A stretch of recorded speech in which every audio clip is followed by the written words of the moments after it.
Israeli forces have fired tear gas at Palestinians protesting against the expansion of Israeli settlements, considered illegal under international law, in northern occupied West Bank, injuring dozens of them, according to local media reports. Friday's two demonstrations in Al-Sawiya and Kafr Qadam coincided with the 72nd anniversary of the Nakba, or the Day of Catastrophe, in which Israel was officially declared a state following the forced removal of more than 750,000 Palestinians from their homes and the destruction of some 500 villages and towns. Later on Friday, at least 3 Palestinians were shot by Israeli soldiers after they allegedly attempted to attack a military post in Abu Dis, a village near occupied East Jerusalem.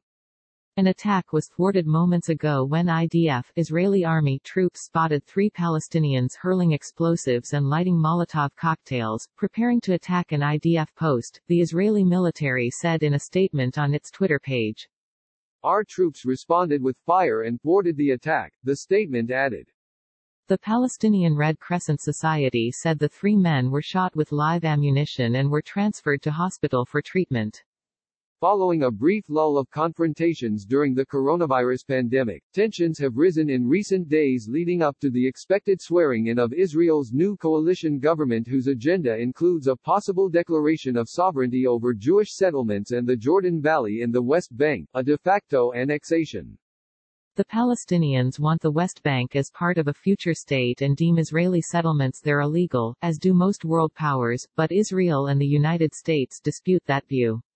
As many as 50,000 Palestinians living in the Jordan Valley own about 12,355 acres, 5,000 hectares of agricultural land, which constitutes half of the total agricultural land providing food security to Palestinians in the West Bank.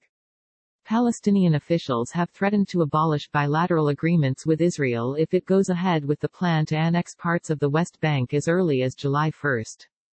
On Friday, Jordan's King Abdullah II warned Israel of a massive conflict if it went ahead with the plan.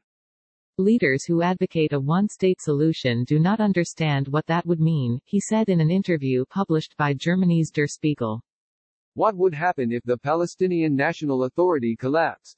There would be more chaos and extremism in the region. If Israel really annexed the West Bank in July, it would lead to a massive conflict with the Hashemite Kingdom of Jordan, he said. Meanwhile, the European Union pledged to launch diplomatic efforts in an attempt to stop the annexation from taking place. The potential Israeli move is in line with U.S. President Donald Trump's so-called Middle East proposal, which was unveiled in January. Trump's plan, which was categorically rejected by the Palestinians as utterly biased in favor of Israel, gives Israel the green light to annex settlements and strategic areas of the West Bank.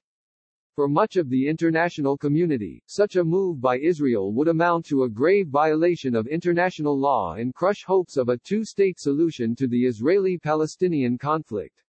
It could also further inflame regional tensions.